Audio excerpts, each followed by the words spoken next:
going to go on for months. Now then, psychiatrist Raj Pasod joins us next, just in a few minutes, for week 2 in his series on how we can all motivate ourselves to be happier and more successful. Raj, incidentally, enjoys much happiness and success running a poker school in his apartment Friday nights. They call him Cool Hand Raj. And poker is the great new British craze. It seems everybody's at it, including the appropriately named Johnny Vegas. Jackson 5 to survive, and he's hit the jack. Johnny flops 2 pairs, checks and 9s with your turn. That has put Vegas ahead in this hand. Oh, but he's gone behind again, Jesse. Richard's in front. Johnny needs a check at the end. You know what? If I had 2, you could kiss them both. Fair play. Don't do that false fair play. You wanted me out because I like to chat. Well, now I'm back. What are you going to do? Looks great, doesn't it? With us now, Melanie Lofthouse, who gave up her job in sales to play poker full-time. Journalist and broadcaster Grub Smith, who's a slave to the game. We had to drag him away from his internet computer today to get him here. As is comedian Richard Herring. Welcome all. Now, I've never played poker in my life, and you haven't either, have you? I'd be useless. Well, have you though? No. No, we haven't discussed this, have you? No, you've never done it, right? No. You've given up your job for it. Are you ahead? Are you ahead on the game? I am. Are you? Very much so, yeah. By what percentage? Probably about 20 grand up. 20 grand up? Do you tell the taxman this? Oh no. Gambling's free of charge anyway. Oh, of course no tax on it. Yeah, of course it is. You pay the tax up front, don't you? So what happened? I mean, how did you start? We were going to Vegas about 4.5 years ago. Going to where? Going to Vegas. Vegas, right. And we said, well, you know, everybody knows how to play blackjack, so, you know, we've been watching late night poker, and we said, okay, well, let's have a go. We got there and we were about $100 down, and then we thought, okay, well, we've come back from Vegas, we'll give it a go for a good time. And we've been playing for about 4.5 years. Did you play in private clubs or on the internet? I play both. Both? Yeah. But we've got a 9-month-old little son, and it's quite hard to play both at the moment. Well, you must be really good to give your job up. Yeah, I mean, I'm probably one of the leading lady players in What's the your UK. nickname? What do they call you? London Poker Girl. Can I just, you know, when you go on, you play on the internet. I'm sorry, I'm totally ignorant about this. So if it sounds like a stupid question, it probably is. Do you see the faces of the other people who are playing? No, they just have a little sort of computer graphic of an anonymous person. But isn't the whole point about poker reading your opponent's bluff or reading their face? You're very perceptive, Judy. That's why internet poker's no good. You can only tell a person online when they're actually betting, and you can check betting patterns. Right. You can sort of tell, and I don't really play on because I'm not good enough, but I played on, and sometimes you go, great, they're rubbish, I'm going to take all their money. But for me, more often, someone else is thinking that about me, unfortunately, online. So do you tend to lose more than you win? I think I'm actually up, because I was in that celebrity poker thing and I got to the final, so I came low down, but I won about 800 quid, which I think has wiped out my debts, and I'm probably about £200 up now. Fantastic. And what about you?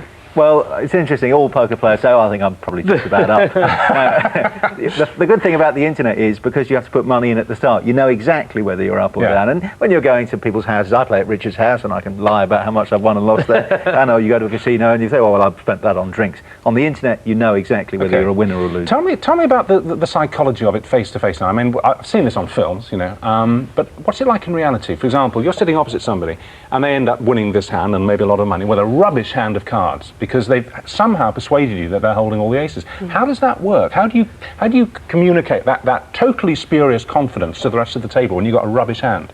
How does it work? What's the psychology of it?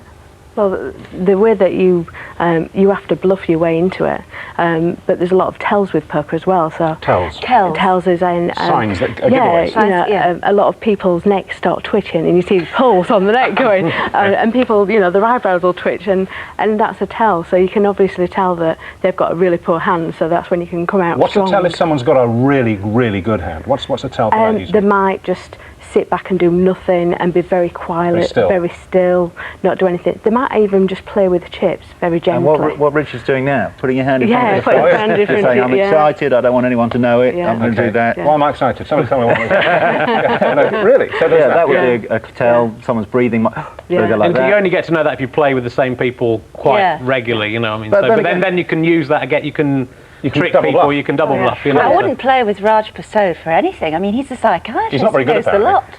No, I'm just saying that to wind him up.